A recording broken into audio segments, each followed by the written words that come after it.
রহস্য রোমাঞ্চের জট ছাড়িয়ে ভয় পাওয়া ভয়ঙ্কর গল্পের বাঁধ পেরিয়ে বিভিন্ন স্বাদের গল্প নিয়ে চলে এসেছে গল্প উইথ রায়ান। প্রত্যেক সপ্তাহে থাকছে আপনাদের জন্য নতুন নতুন হাড় হিম করা গল্প। শুনতে থাকুন, সঙ্গে থাকুন।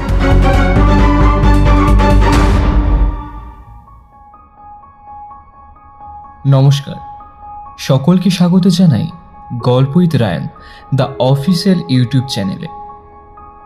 আচ্ছা, একটা সামান্য অতি পুরনো গ্র্যান্ডফাদার ক্লক কি গোটা একটা পরিবারকে শেষ করে দিতে পারে? লোকেরা ভাবে এটা শুধুমাত্র একটি ঘড়ি, কিন্তু তারা জানে না এই গ্র্যান্ডফাদার ক্লকের কাঁটার ভেতরে লুকিয়ে আছে এমন একটি সময় যেখান থেকে কেউ আর কখনো ফিরে আসে না। প্রতিদিন ঠিক একই সময়ে ঘড়িটা থামে কয়েক সেকেন্ডের জন্য, আর সেই এক সেকেন্ডের মধ্যেই কেউ না কেউ চিরতরে হারিয়ে যায় সেই অলৌকিক সময়। এটা কি কাকতালীয়, নাকি সময়ই বেছে নিচ্ছে নিজের শিকার? চলুন, আজ আপনাদের জন্য নিয়ে চলে এসেছি লেখিকা বন্যা ঘোষের কলমে দ্য হন্টেড ক্লক। গল্পটা মন দিয়ে শুনুন, এবং এই চ্যানেলে আপনারা যদি নতুন হয়ে থাকেন তাহলে চ্যানেলটি অতি অবশ্যই সাবস্ক্রাইব করে আমাদের সঙ্গে থাকুন। তাহলে শুরু করা যাক আজকের গল্প, দ্য হন্টেড ক্লক।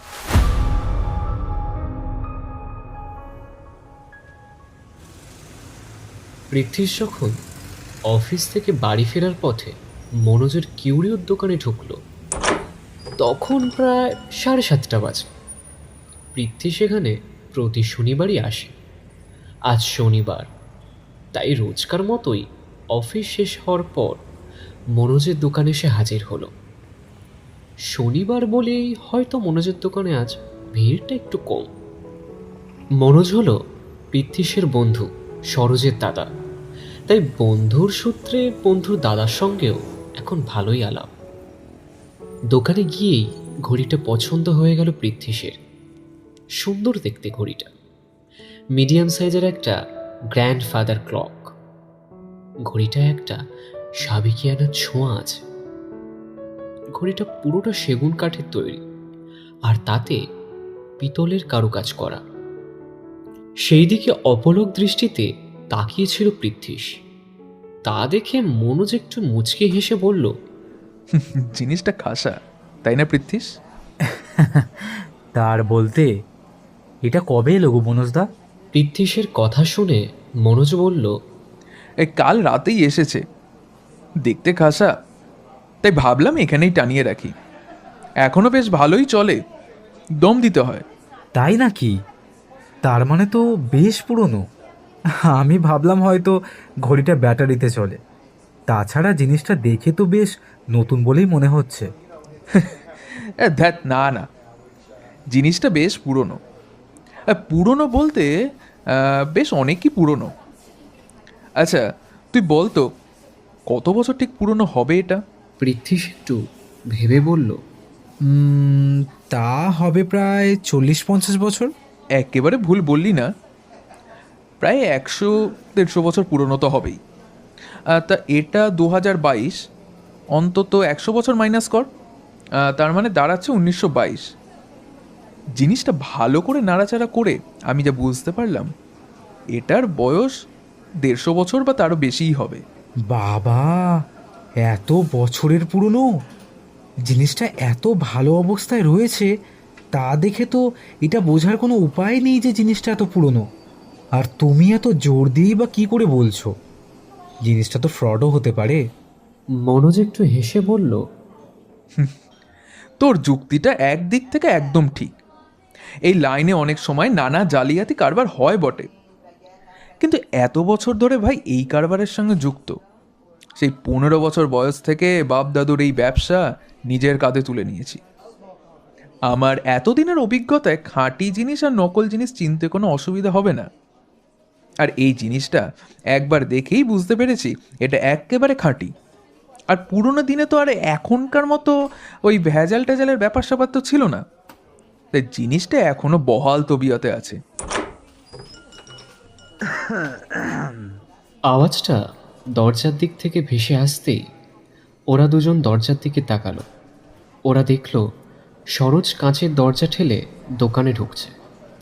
পরনে অফিস যাত্রীর পোশাক, হাতে অফিসের ব্যাগটা টেবিলের ওপর ছুঁড়ে দিয়ে বলল, ওহ, একটা হেকটিক দিন গেল বটে। 10টা ডিউটি করতে করতে না জান গেল। এরপর মনোজ গজগজ করতে করতে বলল, এখন আর বলে কি হবে? তোকে আমি কতবার করে বললাম আমার সঙ্গে ব্যবসায় নাম না, তা না করে বাবু ঢুকলেন চাকরিতে। এখন 10টা-5টা ডিউটি নিয়েই তোকে হিমশিম খেতে হচ্ছে। সরোজ কাঁধ ঝাঁকিয়ে বলল, না বাবা, পুরনো জিনিসের মাঝে আমি থাকতে পারবো না। এই ব্যবসা তুমিই করো, এ কাজ আমার দ্বারা হবে না। তুমি বরং পৃথ্বীশকে তোমার সঙ্গে নিয়ে নাও, ওর তো এসবে খুব ইন্টারেস্ট। হ্যাঁ, এটা সত্যি যে পৃথ্বীশের পুরাতন জিনিস নিয়ে ঘাঁটাঘাঁটি করতে বেশ ভালোই লাগে। ছোটবেলা থেকে পুরাতন জিনিস জমা করার অভ্যাস ছিল তার। বড় হওয়ার পরেও এই অভ্যাসটা একটু হলেও রয়ে গেছে। মাঝে মাঝেই মনোজের দোকানে চলে আসে পৃথ্বীশ। কোনো জিনিস পছন্দ হলেও কিনে নেয় সঙ্গে সঙ্গে। এখানে আসলেই ও পুরনো ইতিহাসের জগতে হারিয়ে যায়। আর এটা নিয়ে সরোজ ওর পেছনে লাগতে ছাড়ে না। পৃথ্বীশ অবশ্য কিছু মনেও করে না। আর এটা পৃথ্বীশ খুব ভালো করেই জানে, সরোজ অফিসে কাজ করায় মনোজ তা একটু মনক্ষুণ্ণ। সে চেয়েছিল সরোজ এখানে ওর সঙ্গে কাজ করুক, কিন্তু সরোজের সেসব কোনো ইচ্ছাই নেই। তাই এটা নিয়ে দুই ভাইয়ের মধ্যে প্রায় খিটিরমিটির লেগেই থাকে। এই যেমন আজ পৃথ্বীশ প্রসঙ্গটা ঘুরিয়ে দেওয়ার জন্য বলল, আরে একটু চায়ের ব্যবস্থা হোক, তারপর না হয় তর্ক করা যাবে। কি গো মনোজদা, আজ তো চা বা সিগারেট কিছুই অফার করলে না। আগে একটু চায়ের ব্যবস্থা হবে নাকি? মনোজ একটু হেসে বলল, বেশ বেশ। এই রিন্টু, রিন্টু, এদিকে একবার শুনে যা তো। মনোজ দুবার ডাকতেই দোকানের পেছন দিক থেকে বেরিয়ে এলো রিন্টু। রিন্টু এই দোকানের কর্মচারী। ও আসতেই মনোজ ওর হাতে পয়সা দিয়ে বলল, যা কেষ্টর দোকান থেকে 4 কাপ চা নিয়ে আয় তো। রিন্টু কোনো কথা না বাড়িয়ে পয়সা আর বড় একটা স্টিলের গ্লাস নিয়ে চলে গেল। রিন্টু যেতেই মনোজ নিজের শার্টের বুক পকেট থেকে 3টে সিগারেট বার করে সরোজ আর পৃথ্বীশের দিকে এগিয়ে দিয়ে লাইটারটা নিজের সিগারেটটা ধরিয়ে লাইটারটা ওদের দিকে বাড়িয়ে দিল। পৃথ্বীশ আর সরোজ এক এক করে সিগারেট ধরালো। ইতিমধ্যে রিন্টু চা নিয়ে আসতেই মনোজ সিগারেটের শেষাংশ অ্যাস্ট্রেতে গুঁজে দিয়ে চায়ের গ্লাসটা আর মাটির ভাঁড়গুলো ওর হাত থেকে নিয়ে ভাঁড়ে চা ঢেলে সরোজ আর পৃথ্বীশের হাতে চায়ের ভাঁড় ধরিয়ে দিয়ে রিন্টুকে চা দিয়ে নিজে একটা ভাঁড় নিল। রিন্টু চায়ের ভাঁড় হাতে নিয়ে দোকানের পিছন দিকে গেল। বোধহয় ওর ওখানে অনেক কাজ আছে। রিন্টু এখানে আজ মাস 6 হলো কাজ করছে। দোকানের জিনিসগুলো গুছিয়ে রাখার কাজ থেকেই 5 মাস কাটা সব কাজই ও করে। রিন্টু ওখান থেকে চলে যাওয়ায় ওরা চা খেতে খেতে নিজেদের মধ্যে গল্পতে মশগুল হয়ে গেল। চা খেতে খেতেও বরাবর পৃথ্বীশের চোখ ঘড়িটার দিকে চলে যাচ্ছিল। পৃথ্বীশকে যেন ঘড়িটা টান ছিল। এত সুন্দর একটা দেখতে ঘড়িটা। কে বলবে এর বয়স প্রায় 150 বছর। কেমন ঝকঝক করছে। সরোজ পৃথ্বীশের দিকে তাকিয়ে মুচকি হেসে বলল, আর ওভাবে তাকিয়ে থাকিস না ভাই, জিনিসটা কিনেই ফেল। তোর যখন একবার মনে ধরেছে তখন না কেনাটা কি ঠিক হবে? দেখবি ঘড়ির জন্য তোর হয়তো রাতে ঘুম হচ্ছে না। ভেবে দেখ কি করবি।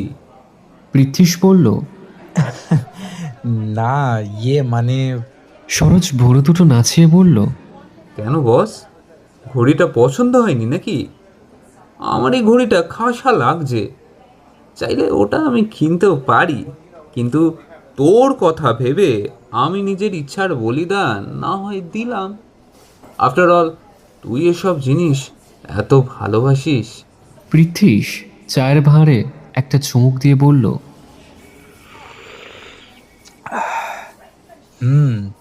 জিনিসটা তো ভালোই দেখতে, আমার কিন্তু বেশ পছন্দ হয়েছে। তাহলে কি প্যাক করে দেবো? মনোজের কথাটা শুনে পৃথ্বীজ একটু ভেবে বলল, হ্যাঁ, সে তুমি প্যাক করে দিতেই পারো, জিনিসটাও আমার বেশ পছন্দ হয়েছে, কিন্তু দামটা যদি সাধ্যের বাইরে হয় আমার পক্ষে সেটা পে করা এখন সম্ভব নয়। এত ভাবছিস কেন? আচ্ছা, তোর জন্য জিনিসটা আমি 5,500 টাকাতেই দেবো, এর কম হবে না কিন্তু। আরে জিনিসটা ভালো করে দেখেই তো বুঝতে পারছিস কোনো নকলি জিনিস নয়। তোর জায়গায় যদি অন্য কেউ থাকতো আমি এটা 10,000-এ বিক্রি করতাম। তুই নেহাত সরোজের বন্ধু আর এখনকার রেগুলার কাস্টমার আমার, তাই তোকে আমি 5,000-এই দেবো। এখন বল কি করবি? সরোজ বলল, নিয়ে ফেল ভাই, নিয়ে ফেল জিনিসটা। আমি অত বুঝি না, কিন্তু জিনিসটা দেখে আমারও মনে হচ্ছে জিনিসটা খাঁটি জিনিস। তোর নতুন ফ্ল্যাটে এ জিনিস কিন্তু খাসা মানাবে। পৃথ্বীজ জিনিসটা ভালো করে হাতে নিয়ে নাড়াচাড়া করে জিনিসটা খাঁটি বলেই মনে হলো তার। তাই সে ঘড়িটা কিনবে বলে ঠিক করলো। ভাবা মাত্রই গুগল পে থেকে দাম মিটিয়ে জিনিসটা কিনে নিল। এরপর মনোজ বলল, সব টাকা এত তাড়াতাড়ি না দিলেই হতো, এখন একটু দিয়ে যা, বাকিটা পরে দিস। পৃথ্বী শেষে বলল, বন্ধুত্বে ধার বাকি প্রসঙ্গ না নাই ভালো, বুঝলে? মনোজের কোনো কথা না বাড়িয়ে জিনিসটা ভালো করে প্যাক করে দিল। তারপর পৃথ্বীশ আর কিছুক্ষণ আড্ডা মেরে দোকান থেকে বেরিয়ে পড়ল। সরোজ রয়েই গেল দোকানে, দাদার হাতে হাতে কিছু কাজ করার আছে। পৃথ্বীশ দোকান থেকে বেরিয়ে গেল। পৃথ্বীশ বেশ কিছুটা পথ চলে এসেছে, এমন সময় পেছন থেকে কার গলার স্বর শুনতে পাচ্ছিল। তাই শুনে পেছন থেকে ঘুরে তাকালো পৃথ্বীশ। দেখতে পেল রিন্টু দাঁড়িয়ে আছে। পৃথ্বীশ বলল, কিছু বলবে নাকি রিন্টু? রিন্টু মৃদু গলায় বলল, আপনার ফোনটা দোকানে পড়েছিল, তাই মনোজদা বলল ফোনটা দিয়ে আসতে। এই নিন আপনার ফোন। পৃথ্বীশ মৃদু হেসে ফোনটা নিয়ে থ্যাংক ইউ বলে চলে যাচ্ছিল, কিন্তু রিন্টুর কথা শুনে থমকে দাঁড়ালো। রিন্টু ধীর গলায় বলল, ঘড়িটা আপনি নিয়ে ভালো করেননি স্যার। রিন্টুর এই প্রশ্নের জন্য একেবারেই প্রস্তুত ছিল না পৃথ্বীশ। ও নিজেকে একটু সামলে নিয়ে একটু অবাক হয়েই বলল, ভালো করিনি মানে? কি বলতে চাইছো তুমি? রিন্টু চাপা গলায় বলল, আসলে ওই ঘড়িটা ভালো নয় স্যার। বুঝেছি বুঝেছি, তুমি কি বলছো। এই মডার্ন যুগে বাস করেও এইসব মান্ধাতার আমলে চিন্তা ভাবনা মনের মধ্যে রাখো? হাসবেন না স্যার, আমি এসব জিনিস অনুভব করতে পারি বলেই বলছি। আপনি হয়তো বিশ্বাস করবেন না, কিন্তু আমি কাল যা অনুভব করেছি। কি অনুভব করছো তুমি? রিন্টু একটু ভেবে নিয়ে বলা শুরু করলো, আপনি তো জানেন আমি এই দোকানেই থাকি। সারা রাত আমাকে দোকান পাহারায় দেয় বলেই রাতে আমি এখানেই শুই। কালও প্রতিদিনের মতো দোকানের গুদাম ঘরে তক্ত বসে শুতে গিয়েছি। রাত তখন কটা হয়েছে ঠিক খেয়াল নেই। আমার ঘুম ভেঙে গেল একটা মেয়ের কান্নায়। আমি ধর্মর করে উঠে বসলাম, তখনও সেই কান্নার শব্দ ভেসে আসছিল। আমি ভাবলাম এত রাতে আবার কে কাঁদে। কান খাড়া করে আওয়াজে উৎস খুঁজতেই বুঝতে পারলাম কান্নার আওয়াজটা দোকানের কাউন্টারের দিক থেকেই ভেসে আসছে। আমি কোনো রকমে তক্তপোষ থেকে উঠেই গুদামঘর থেকে দোকানের ক্যাশ কাউন্টারের দিকে আসতেই আমার চক্ষু চড়ক গাছ। ওই ঘড়িটা ক্যাশ কাউন্টারের টেবিলের ওপরই রাখা ছিল, আর তার সামনের দৃশ্য দেখে আমি ভয়ে কেঁপে উঠলাম। ক্যাশ কাউন্টারের সামনে একটা মেয়ের আবছায়া মূর্তি দেখা যাচ্ছিল। তার পরনে একটা সাদা জামা। আমি তার পুরো শরীরটা দেখতে পেলেও তার মুখটা কিছুতেই দেখতে পাচ্ছিলাম না, কারণ তার মুখটা কালো চুলে ঢাকা ছিল। সেই মূর্তি মাটিতে বসে গুঙিয়ে গুঙিয়ে কাঁদছিল। অমন কান্না আমি কখনো শুনিনি। আমার তখন মনে হলো এই মেয়েটা আবার এখানে কোথা থেকে এলো, দোকান তো বন্ধ করা। আমার মাথায় সমস্ত কিছু কেমন যেন তালগোল পাকিয়ে যাচ্ছিল। আমি কোনো রকমে সাহস সঞ্চয় করে একটু এগিয়ে যেতেই তার কান্না হঠাৎ করে থেমে গেল। আমি আর একটু কাছে এগোতেই সে তার মুখটা আমার দিকে ঘোরালো। সেই মেয়েটির মুখটা দেখে ভয় আমার অন্তরাত্মা পর্যন্ত কেঁপে উঠল। সে কি বীভৎস মুখ, চোখ মুখ যেন ঠিকরে বেরিয়ে আসছে, ঠোঁটের কষবে রক্ত গড়িয়ে পড়ছে, গলায় একটা কালশিটে দাগ। ভয় আমার সমস্ত শরীর যেন পাথর হয়ে গেল। আমার শির দ্বারায় যেন কেউ বরফের চাবুক মারতে শুরু করলো। আমি বুঝতে পারলাম আমার সারা শরীর ঘেমে উঠেছে। কোনো রকমে সাহস জুগিয়ে ঘরের লাইটটা অন করতেই সেই ছায়ামূর্তি মিলিয়ে গেল। আর তারপর রিন্টুর কথা শেষ হতে না হতেই পৃথ্বীশ হো হো করে হেসে পড়ল।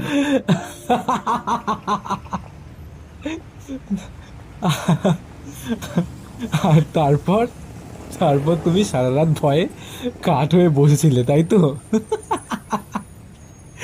ধুর, তুমি কি দেখতে কি দেখেছো?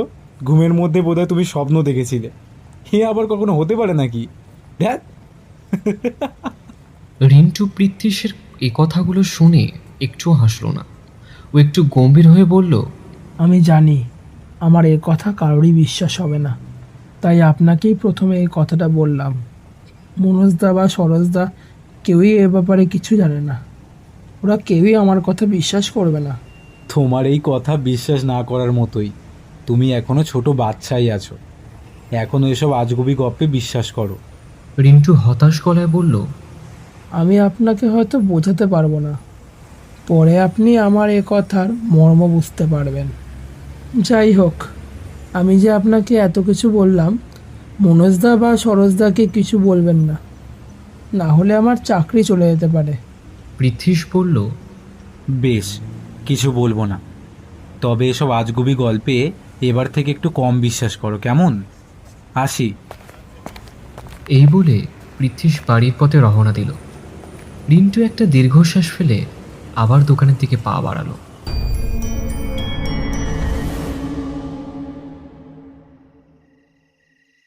পৃথ্বীশ যখন বাড়ি ফিরল তখন 9:15 বাজে।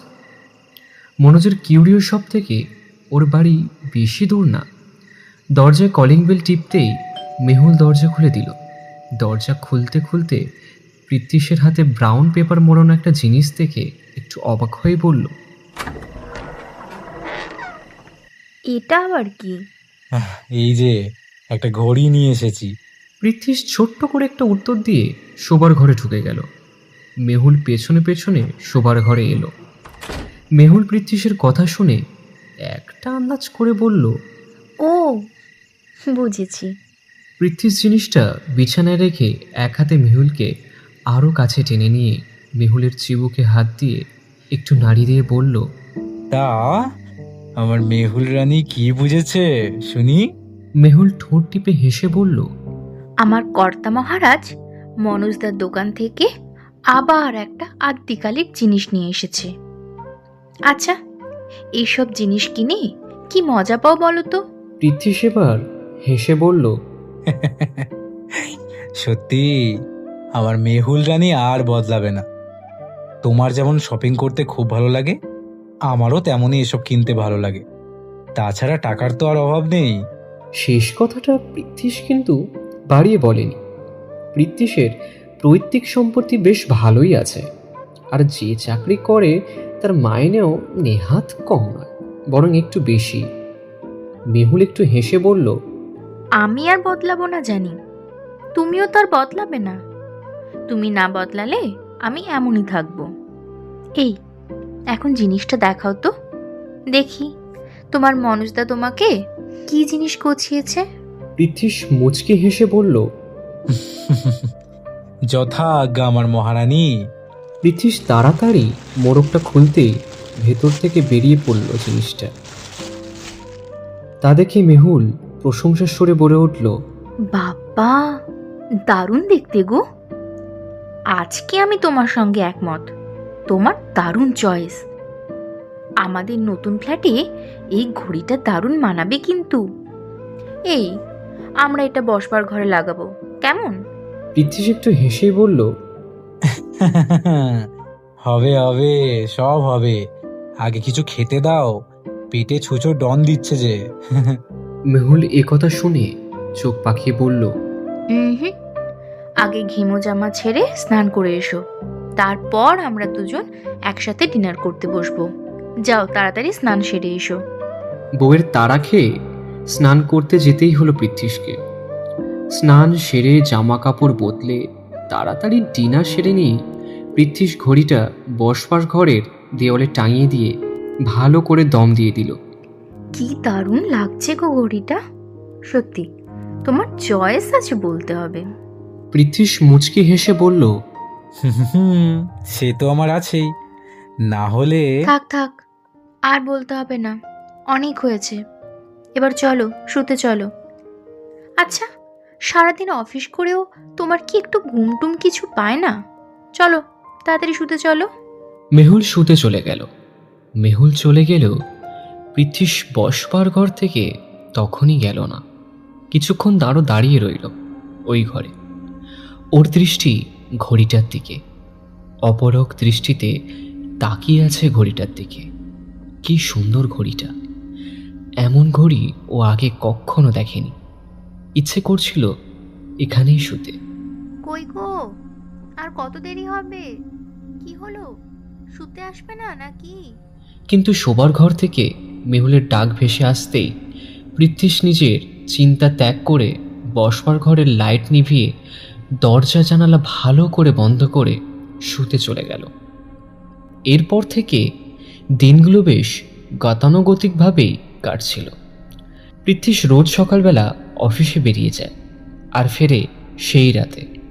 আর প্রতি শনিবার অফিস থেকে বাড়ি ফেরার পথে মনোজের দোকানে খানিকক্ষণ আড্ডা মেরে তারপর বাড়ি যায়। আর রবিবারটা অবশ্য মেহুলের সঙ্গে কাটায়। কোনো রবিবার পৃথ্বীশ হয়তো মেহুলকে নিয়ে সিনেমা দেখতে যায়, আবার কখনো ভালো কোনো রেস্টুরেন্টে খেতে যায়, আর কখনো বা মেহুলকে নিয়ে একটু শপিংয়ে যায়। এরকমই এক রবিবার একটা রেস্টুরেন্টে জম্পেশ খাওয়া দাওয়া সেরে ওরা যখন বাড়ি ফিরল তখন রাত প্রায় 10:30 বাজে। বাড়ি এসে হাত পা মুখ ধুয়ে ফ্রেশ হয়ে তাড়াতাড়ি শোয়ার তোড়জোড় করছিল ওরা, কিন্তু পৃথ্বীশ না শুয়েই বসবার ঘরের দিকে এগোলো একবার ঘড়িটা দেখতে। এই এক অদ্ভুত রুটিন হয়েছে ওর। রোজ শোবার আগে কিছুক্ষণ বসবার ঘরে গিয়ে ঘড়িটাকে অপলক দৃষ্টিতে দেখতে থাকে। আজও তার ব্যতিক্রম হলো না। ঘড়িটা যেন ওকে জাদু করে ফেলেছে। কি জাদু আছে কে জানে ঘড়ির ভেতরে। এত কেন ভালো লাগে এই ঘড়িটা। ও রোজ ঠিক করে এবার ঘরে শোবে, কিন্তু শোয়ার হয় না। পৃথ্বীশটাই ঠিক করেছিল ঘড়িটা শোবার ঘরে লাগাবে, কিন্তু মেহুল একদম রাজি হয় না। এদিকে পৃথ্বীশকে ঘরে না আসতে দেখে ওই ঘর থেকে মেহুল বলে উঠল, শুতে আসবে না নাকি? কি হলো? পৃথ্বীশ এবারে একটু বিরক্ত বোধ করে। মাঝে মাঝে মেহুলকে ওর অসহ্য লাগে। মেহুলের এই ব্যবহার আজকাল ওর বেশি আধিক্যতা বলে মনে হয়। এখনও সেটাই মনে হচ্ছে। এ ভাবনা মনে আসতেই পৃথ্বীশের ভেতরের মানুষটা বলে উঠল, ছি ছি পৃথ্বীশ, মেহুল না তোমার কত আদরের, তার সম্পর্কে তুমি এইসব ভাবো? মেহুলের আবার ডাক শুনে পৃথ্বীশ শোবার ঘরে চলে যায়। ঘরে এসে পৃথ্বীশ চুপচাপ নিজের বিছানায় গা এলিয়ে দিল, আর মেহুল ওর দিকে পাশ ফিরে শুয়ে ওর বুকে আলতো করে একটা হাত রাখলো। তারপর ওকে জিজ্ঞাসা করলো, হ্যাঁ গো, রাগ করেছো আমার ওপর? পৃথ্বীশ ওর নিজের মনের ভাবটা চেপে রেখে বলল, না না, রাখতে যাব কেন? আমি তোমায় একটা কথা বলবো, তুমি রাগ করবে না তো? মেহুলের এমন কথা শুনে পৃথ্বীশ বলল, রাখতে যাব কেন? কি কথা, ঝটপট বলে ফেলো। মেহুল পৃথ্বীশের বুকে আলতো করে হাত বোলাতে বোলাতে বলল, তুমি না ওই ঘড়িটাকে বাড়ি থেকে বিদায় করে দাও। মেহুলের মুখে এই কথা শুনে পৃথ্বীশ প্রায় চমকে উঠল আর মেহুলকে দৃঢ় স্বরে বলল, কেন? কোন দুঃখে ওই ঘড়িটা বিদায় করতে যাব শুনি? ঘড়িটা এখানে রাখাতে কি ক্ষতি হয়েছে? আসলে ওই ঘড়িটা বাড়িতে আসবার পর থেকেই উদ্ভট কী সব কাণ্ড ঘটছে। একটা ঘটনার কথা তোমায় বলছি, জানি তুমি হয়তো বিশ্বাস করবে না। মেহুল একটু থেমে গিয়ে কিছু একটা ভেবে নিয়ে আবার বলতে শুরু করলো। তুমি সপ্তাহখানেক একটা বিজনেস ট্যুরে গিয়েছিলে, মনে আছে? পৃথ্বী সেবারে একটু গম্ভীর গলায় শুধুমাত্র বলে সম্বোধন করলো।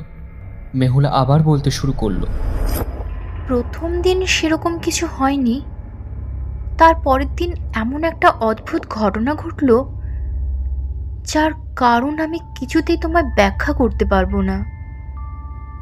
যাই হোক, সেই ঘটনার কথা তোমায় বলছি শোনো। সেদিন আমি তাড়াতাড়ি রান্নাবান্না করে খেয়ে দিয়ে শুয়ে পড়লাম। কতক্ষণ ঘুমিয়েছিলাম জানি না, হঠাৎ একটা শব্দে আমার ঘুম ভেঙে গেল। ঘুমটা ভাঙতেই তাড়াতাড়ি বিছানায় উঠে বসলাম। জাগতেই বুঝতে পারলাম একটা একটা কান্নার শব্দ ভেসে আসছে। কোনো মেয়ে যেন কুমড়ে কুমড়ে কাঁদছে। আওয়াজটার উৎস ভেসে আসছে বসবার ঘর থেকে। আমার খুব ভয় করতে শুরু করলো। আমি কোনো রকমে বিছানা থেকে উঠে বসবার ঘরের দিকে এগিয়ে গেলাম। বসবার ঘরে ঢুকে দেখি যে দেওয়ালে ঘড়িটা লাগানো রয়েছে তার নিচে মেঝেতে একটা ছায়া মূর্তি বসে ফুঁপিয়ে ফুঁপিয়ে কাঁদছে। ছায়া মূর্তিটাকে দেখে মনে হলো কোনো একটা মেয়েই হবে। তার পরনে সাদা গাউন। ছায়ামূর্তির শরীরটা দেখতে পেলেও তার মুখটা কিছুতেই দেখতে পারছিলাম না। এক ঢাল কালো চুলে তার মুখটা ঢাকা ছিল। আমি কোনো রকমের সাহস জুগিয়ে তার দিকে এগিয়ে যেতেই তার কান্না যেন হঠাৎ করে থেমে গেল। তারপর হঠাৎ করেই সে তার মুখটা আমার দিকে ঘোরালো। আমি ছায়ামূর্তির মুখ দেখে ভয় চমকে উঠলাম। কি ভয়ঙ্কর মুখটা! চোখ মুখ ঠিকরে বেরিয়ে আসছে, গলায় কালশিটের দাগ, ঠোঁটের কষ বেয়ে রক্ত গড়িয়ে পড়ছে। মেয়েটা আমাকে দেখেই একটা বিকট চিৎকার করে উঠল। আর সেই চিৎকার কোনো মানুষের হতে পারে না।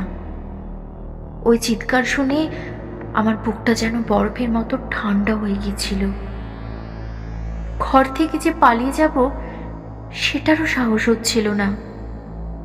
কোনো রকমের সাহস জুগিয়ে ঘরের লাইটটা জ্বালাতেই চোখের সামনে থেকে ছায়ামূর্তি ঝট করে মিলিয়ে গেল।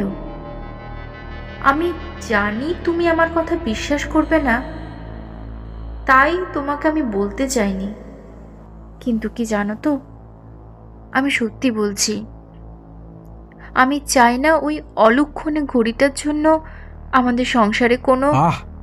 তোমার এই ভোগাস কথাবার্তা থামাও তো। যত সব। তুমি আজগবি কথা বলবে আর আমি তোমার কথা শুনে জিনিসটা বাড়ি থেকে বিদায় করে দেব, সেটা হচ্ছে না। এটা আমার বাড়ি, তাই আমার যা ইচ্ছা তাই আনবো। তোমার যদি তা ভালো না লাগে তুমি এখান থেকে চলে যাও। চুপচাপ ঘুমাও আর আমাকেও ঘুমাতে দাও। বিরক্তিকর। পৃথ্বীশ মেহুলের হাতটা এক ছটকায় সরিয়ে পাশ ফিরে শুয়ে পড়ল।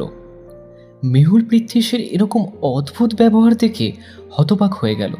পৃথ্বীশ কোনো দিনও ওর সাথে এরকম ব্যবহার পর্যন্ত করেনি, এরকমভাবে কথাও বলেনি। মেহুল আর কোনো কথা না বাড়িয়ে চুপচাপ শুয়ে পড়ল।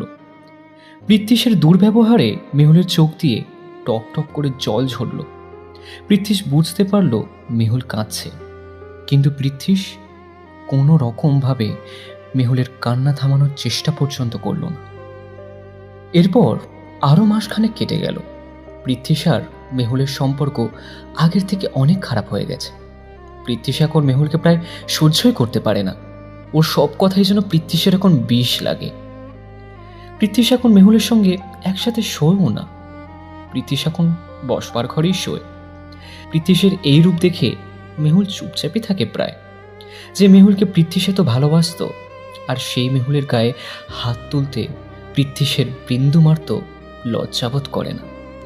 মেহুল এখন পৃথ্বীশকে খানিকটা ভয় করেই চলে। পৃথ্বীশ কেমন যেন একটা অদ্ভুত হয়ে গেছে। পৃথ্বীশ এখন আজকাল শোবার ঘরের মেঝেতেই ঘুমায়। ও যে ওখানে কেন ঘুমায় তা ও নিজেও জানে না। রোজকার মতো খাওয়া দাওয়া সেরে পৃথ্বীশ একটা বালিশ নিয়ে শুতে চলে এলো, আর মেহুল শোবার ঘরে গুম হয়ে শুয়েই রইল। পৃথ্বীশ বসবার ঘরে এসেই বালিশ নিয়ে সোফার মধ্যে শুয়ে পড়ল। শুয়ে এক দৃষ্টিতে ঘড়িটার দিকে তাকিয়ে রইল। তারপর এক সময় ঘুমে ঢলে পড়ল। কতক্ষণ ঘুমিয়েছিল সে নিজেও জানে না। ঘুম ভাঙল একটা মেয়ের কান্নার শব্দে। পৃথ্বীশ ধর্মড়িয়ে সোফা থেকে উঠে বসল। কান্নার শব্দটা কোথা থেকে ভেসে আসছে তা খুঁজতে গিয়ে দেখতে পেল দেয়ালের ঘড়িটা। ঘড়িটা টাঙানো রয়েছে। সেই দেওয়ালের নিচেই একটি নারী মূর্তি কুমড়ে কুমড়ে কাঁদছে। তার কান্না কেমন অদ্ভুত, যেন মনের একেবারে অন্তর থেকে কান্নাটা উঠে আসছে। পৃথ্বীশ কেমন যেন মোহগ্রস্ত হয়ে গেল। ও মন্ত্রমুগ্ধের মতো সোফা থেকে উঠে গিয়ে এগিয়ে গেল সেই নারী মূর্তির দিকে। সেই নারী মূর্তিটি যেন কি অদ্ভুত মায়ার বাঁধনে বেঁধে ফেলেছে। পৃথ্বীশ কাঁপা কাঁপা গলায় বলল, তুমি তুমি এভাবে কেঁদো না। তোমার তোমার সব কষ্ট আমি দূর করে দেব। আমি দূর করে দেব। নারী মূর্তিটির কাছে এগিয়ে যেতে যেতে পৃথ্বীশ দেখল নারী মূর্তিটি হঠাৎ হাওয়ায় মিলিয়ে গেছে। নারী মূর্তিটি হঠাৎ অদৃশ্য হয়ে যেতেই পৃথ্বীশ টুক করে বলে উঠল, হারিয়ে গেলে তুমি তুমি অভিমান করে চলে গেলে। ফিরে এসো আমার কাছে। দয়া করে ফিরে এসো। ফিরে এসো ফিরে এসো ফিরে এসো ফিরে এসো। পৃথ্বীশের এরূপ চিৎকার শুনতে পেয়ে শোবার ঘর থেকে উঠে এলো মেহুল। ঘরের লাইট জ্বালিয়ে দেখতে পেল পৃথ্বীশ মাটিতে বসে কপাল চাপড়ে চাপড়ে বিড়বিড় করে যেন কি বলছে। পৃথ্বীশকে এরূপ অবস্থায় দেখে মেহুলের চোখ ফেটে জল এলো। পৃথ্বীশকে দু হাতে ধরে ও শরীরটা ঝাঁকাতে ঝাঁকাতে বলল, শান্ত হও, শান্ত হও। এসব এসব কি করছো তুমি? মেহুলের মুখটা দেখতে পেয়েই পৃথ্বীশের সারা গা রি রি করে চলে উঠল। মেহুলের মুখটা যেন ওর জাস্ট সহ্য করতে পারছে না। মেহুলকে এক ধাক্কায় মেরে সরিয়ে দিয়ে বলল, কি চাই এখানে? যাও এখান থেকে। মেহুল অনুনয় সুরে বলে উঠল, লক্ষ্মীটি শোনা, এমন করে না। চলো চল আমার সঙ্গে শুতে চলো। তোর প্যানপ্যানানি থামা মাগি, আর দূর হ চোখের সামনে দিয়ে। একদম এখান থেকে দূর হ। পৃথ্বীশের মুখ থেকে এমন অকথা কুকথা শুনে তবুও মেহুল গেল না। মেহুলের বারংবার পীড়াপিড়িতে পৃথ্বীশের সমস্ত ধৈর্যের বাঁধ ভেঙে যায়। ও মেহুলকে এলো পাথারি চড় মারতে শুরু করলো। তারপর এক ধাক্কায় মাটি তোকে ফেলে দেয়। মেহুল আর সহ্য করতে না পেরে এক দৌড়ে শোবার ঘরে চলে যায়। তারপর সারা রাত ফুঁপিয়ে ফুঁপিয়ে কাঁদতে থাকে। আর এদিকে পৃথ্বীশ মেহুলের কান্না শুনতে পেয়েও না শোনার ভান করে। যে মেহুলকে আগে সে চোখে হারাতো, সেই মেহুলকে দেখেও এখন সহ্য করতে পারছে না সে। দিনের পর দিন অত্যাচারিত হতে হতে মেহুল ভাবল, আর না, ওই ঘড়িটার জন্যই এত কিছু ঘটছে। ওই ঘড়িটা বাড়ি থেকে বিদায় করে দিলেই সংসারে আবার শান্তি ফিরে আসবে। যেমন ভাবা তেমন কাজ। এর মধ্যে একদিন সন্ধ্যেবেলা পৃথ্বীশ যখন বাড়িতে ছিল না, তখন মেহুল চুপি চুপি ঘড়িটা দেওয়াল থেকে নামালো। তারপর ভাবলো ঘড়িটা একটা প্লাস্টিকে মুড়িয়ে বাইরে ফেলে দিয়ে আসবে। ওর চিন্তায় ছেদ পড়ল পৃথ্বীশের গলার স্বর। কি হচ্ছে এখানে? মেহুল চমকে দরজার দিকে তাকালো। দরজার কাছে দাঁড়িয়ে আছে পৃথ্বীশ। পৃথ্বীশ যে কখন যে বাড়িতে এসেছে সে তাও জানে না। পৃথ্বীশকে দেখে মনে হলো ও প্রকৃতিস্থ নেই, কেমন যেন টলছে। চোখ দুটো টকটকে লাল হয়ে রয়েছে। মেহুল কোনো রকমে ঢোক গিলে বলল, তুমি তুমি ড্রিঙ্ক করে এসেছো? হ্যাঁ, করে এসেছি। তো আমি ড্রিঙ্ক করেছি কিনা সেটা বাদ দাও, কিন্তু তুমি এটা কি করছিলে বলো? গড়িটাকে বাড়ি থেকে বিদায় করার প্ল্যান করছিলে, হ্যাঁ? মেহুল কোনো রকমে নিজেকে সামলে বলে উঠল, তুমি কি সত্যি বুঝতে পারছো না এই ঘড়িটার জন্য আমাদের সংসারে কিরকম অশান্তি হচ্ছে? এই ঘড়িটা আমি তোমাকে আর বাড়িতে রাখতে দেব না। এই ঘড়িটা আজ আমি ফেলেই দেব। মেহুলের এরূপ কথা শুনে পৃথ্বীশের চোখ ধক করে জ্বলে উঠল। ও দাঁতে দাঁত চেপে জিজ্ঞাসা করলো, কি বললি রে মাগি? আর একবার বল, বল একবার। পৃথ্বীশের মুখে তুই তোকারি শুনে মেহুল হতবাক হয়ে গেল। তুমি আমার সাথে তুই তোকারি করে কথা বলছো পৃথ্বীশ? পৃথ্বীশ প্রায় চিৎকার করে বলে উঠল, বলেছি, বেশ করেছি। তোর সঙ্গে এভাবেই কথা বলা উচিত। এই ঘড়িটার জন্য তোমার এত মায়া? তবে তুমিও ভালো করে শুনে রাখো, এই ঘড়িটা আমি তোমায় রাখতে দেব না। এই কথা বলে ঘর থেকে বেরোনোর চেষ্টা করলো মেহুল, কিন্তু বেরোতে পারল না। পৃথ্বীশ দরজা আটকে দাঁড়ালো। পৃথ্বীশের একটা হাত মেহুলের হাত শক্ত করে চেপে ধরল। মেহুল যন্ত্রণায় কোঁকাতে বলল, আহ আহ আহ, লাগছে আমার, ছাড়ো, আমায় যেতে দাও। তুমি আমাকে মেরে ফেললেও আমি এই ঘড়ি তোমায় কোনোভাবেই রাখতে দেব না, কিছুতেই না। পৃথ্বীশ মেহুলের কথা আর সহ্য না করতে পেরে সপাটে একটা চড় মারল মেহুলের গলে। মেহুল মাটিতে পড়ে ছিটকে যায়। ঘরে ঢুকতে মেহুলের চুলের মুঠি শক্ত করে ধরে দাঁতে দাঁত চেপে বলল, হ্যাঁ হ্যাঁ, খুব সাহস হয়েছে তা তোর? হ্যাঁ, খুব সাহস হয়েছে তোর। যখন এতই মরার শখ, তখন তখন তোকে শেষ করেই ফেলবো একদম। তোকে শেষ করবো আজকে। মেহুলের চোখ ফেটে জল আসে। পৃথ্বীশের হাতে নির্মমভাবে মার খেতে খেতে মেহুল বলে উঠল, আহ, আগে তো তুমি এমন ছিলে না পৃথ্বীশ, আজ আমার প্রতি এত বিরূপ হয়ে উঠলে কিভাবে? মেহুলের চোখের জল দেখে পৃথ্বীশের মনে দুঃখ হবার বদলে মেহুলের প্রতি একটু অদ্ভুত ঘৃণার জন্ম নেয়। পৃথ্বীশ দাঁতে দাঁত চেপে হিসিয়ে বলে উঠল, কারণ এখন আমি আর তোকে দেখলে জাস্ট সহ্য করতে পারি না। মনে হয় একেবারে জন্মের মতো শেষ করে দিই তোকে, বুঝলি? পৃথ্বীশের মনের মধ্যে যেন কোনো শয়তান এসে বাসা বেঁধেছে। তার মনের মধ্যেকার শয়তান ক্রমাগত বলে যাচ্ছে তাকে, মেরে ফেলো, মেরে ফেলো পৃথ্বীশ, মেরে ফেলো। ও তোমার যোগ্য নয়, মেরে ফেলো ওকে। মেহুলের মুখ থেকে পৃথ্বীশ যেন আর সহ্য করতে পারল না। বসবার ঘরের সেন্টার টেবিলের ওপরে রাখা একটা সাবেকি আমলের শ্বেত পাথরের ভারী ফুলদানি এক ছটকায় হাতে নিয়ে মেহুলের মাথায় সজোরে একটা বাড়ি দিল। মেহুল চিৎকার করার সুযোগই পেল না। ওর মুখ থেকে অস্ফুট স্বরে দুটো কথা বেরিয়ে আসলো, পৃথ্বীশ, তুমি। তারপর মৃত্যুর কোলে ঢলে পড়ল মেহুল।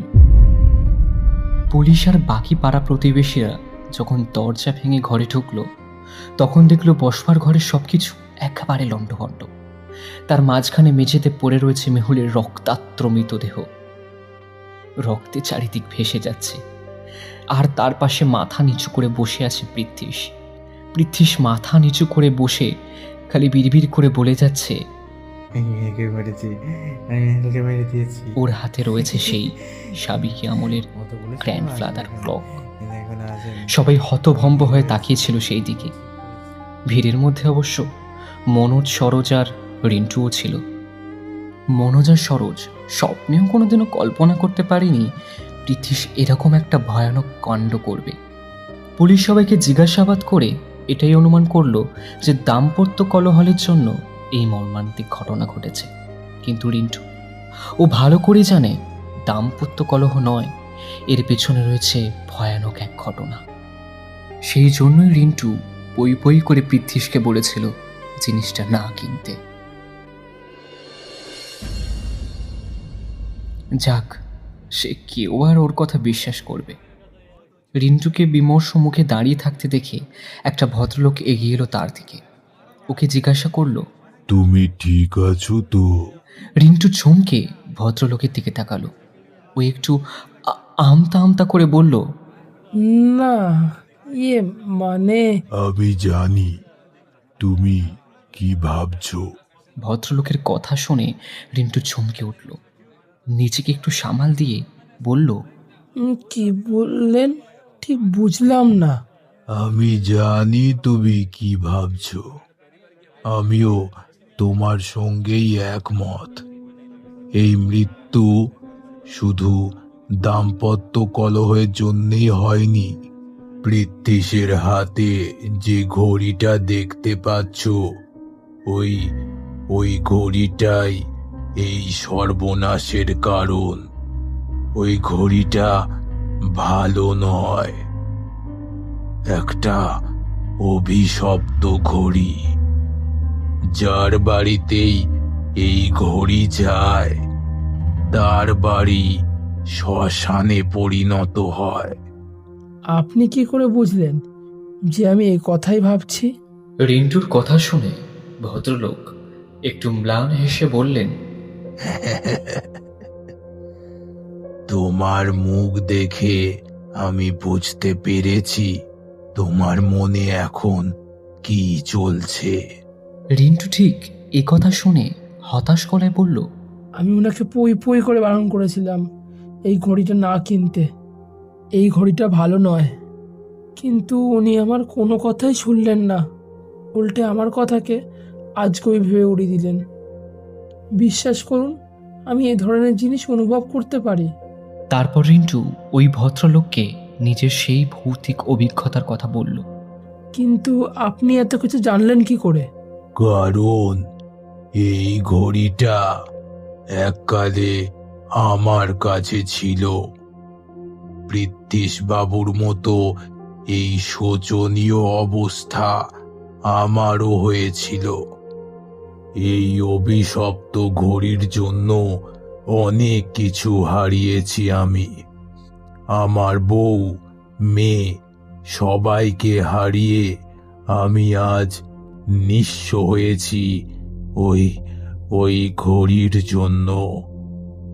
যাক সে কথা। কিন্তু এই জিনিসটা এত অভিশপ্ত কেন? রিন্টুর কথা শুনে ভদ্রলোক গম্ভীর গলায় বললেন, আমি এই ঘড়ির ইতিহাস সম্পর্কে মোটামুটি জানি। ওই ঘড়ি সম্পর্কে খোঁজ খবর করতে গিয়ে জানতে পারি এই ঘড়িটা কোনো এক বিদেশি শাসকের ছিল। সেই শাসক ছিলেন খুবই অত্যাচারী, সবার উপর খুবই অত্যাচার করতেন, এমনকি নিজের স্ত্রীকেও রেহাই দিতেন না।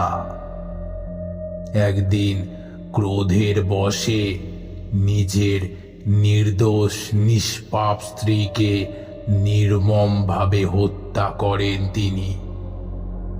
সেই দিনটা ছিল 30শে এপ্রিল। খুব সম্ভবত সময়টা ছিল রাত 8:30। নিজের নির্দোষ নিষ্পাপ স্ত্রীকে মারার জন্য তার গোটা বংশটা অভিশপ্ত হয়ে যায়, আর পাশাপাশি সেই গ্র্যান্ডফাদার ক্লকটাও অভিশপ্ত হয়ে যায়। আমার সঙ্গে এরকম মর্মান্তিক ঘটনা ঘটার পর আমি ঘড়িটা বাড়ি থেকে দূর করে দিই। তুমি একটা কথা নিশ্চয়ই বুঝতে পারছো, আজকের ডেট কিন্তু 30শে এপ্রিল। আর পুলিশ বলছে রাত 8:30 থেকে 9টার মধ্যে ওই অঘটনটা ঘটে। তোমায় ব্যাপারটা নিশ্চয়ই বুঝিয়ে বলতে হবে না। আচ্ছা, ঘড়িটা নষ্ট করে দিলে হয় না? রিন্টুর কথাটা শুনে ভদ্রলোক হতাশ গলায় বললেন, নষ্ট করে দিলে তো ভালোই হতো। আমি তাহলে পারতাম ওটাকে অনেক দিন আগেই নষ্ট করতে, কিন্তু ওই ঘড়িটাকে স্বাভাবিকভাবে নষ্ট করা যাবে না। প্রথমত, ওটা অভিশপ্ত একটা জিনিস। সঠিক প্রক্রিয়ায় ওটাকে নষ্ট করতে হবে। আমাদের দ্বারা হবে না। আর দ্বিতীয়ত, আমরা যদি আগ বাড়িয়ে কিছু করতে চাই তাহলে পুলিশ আমাদেরকেই সন্দেহ করবে। রিন্টু আর কোনো কিছু জিজ্ঞাসা করতে পারল না। ঘড়িটার দিকে তাকাতেই ওর সারা শরীরে একটা শ্রীহরণ খেলে যায়। স্ত্রীকে খুনের অপরাধে পৃথ্বীশের 14 বছরে সশ্রম কারাদণ্ড হয়। জেলের বাকি কয়েদি আর পুলিশরা লক্ষ্য করেছে পৃথ্বীশ নিজের কুঠুরির মধ্যে সারাক্ষণ যেন আপন মনে কি একটা বিড়বিড় করতে থাকে। মাঝে মাঝে মেহুলের নাম ধরে চিৎকার করে ওঠে, মাথা ঠুকতে থাকে। জেলের বাকি কয়েদিরা, পুলিশরা ভাবে ওর মাথা খারাপ হয়ে গেছে বোধ হয়। সেই কারণেই হয়তো ওকে ডাক্তার দেখানো হয়। ডাক্তার জানিয়েছে যে পৃথ্বীশের মানসিক ভারসাম্য নষ্ট হয়েছে। সেই জন্যই পৃথ্বীশকে জেল থেকে পাগলাগারোতে চালান করা হয়েছে। জীবনটা বোধহয় অন্ধকারেই কাটবে পৃথ্বীশের।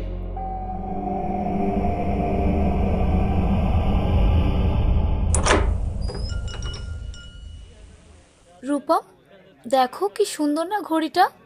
আমাদের ঘরে কিন্তু দারুণ মানাবে। পূর্বাশার কথাটা শুনে রূপম একটু হেসেই বলল, বাহ, দারুণ তো। আমার গিন্নির চয়েস তো বেশ ভালোই। পূর্বাশা আদরের সুরে বলল, শুধু দারুণ বললেই হবে না, জিনিসটা কিন্তু কিনতেও হবে। হ্যাঁ, জো হুকুম মহারানী। এই বলে দোকানদারকে একটা গ্র্যান্ডফাদার ক্লক, যেটা পুরো সাবেকি আনায় তৈরি, সেটা দেখিয়ে রূপম জিজ্ঞাসা করল, দাদা, এটার দাম কত? দোকানদার একটু হেসেই বললেন, দাদা, খাসা জিনিস চয়েস করেছেন আপনি। এটা আজই দোকানে নতুন এসেছে। 10,000 লাগবে, কিন্তু প্যাক করে দিই।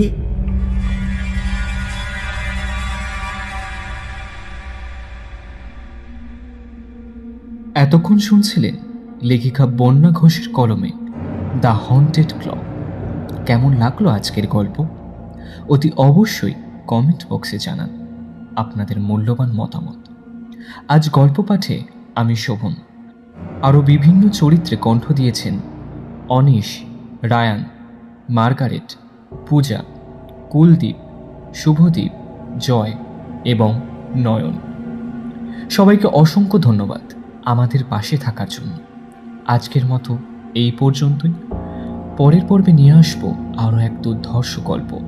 ভালো থাকবেন, সুস্থ থাকবেন এবং সকলকে ভালো রাখবেন। নমস্কার।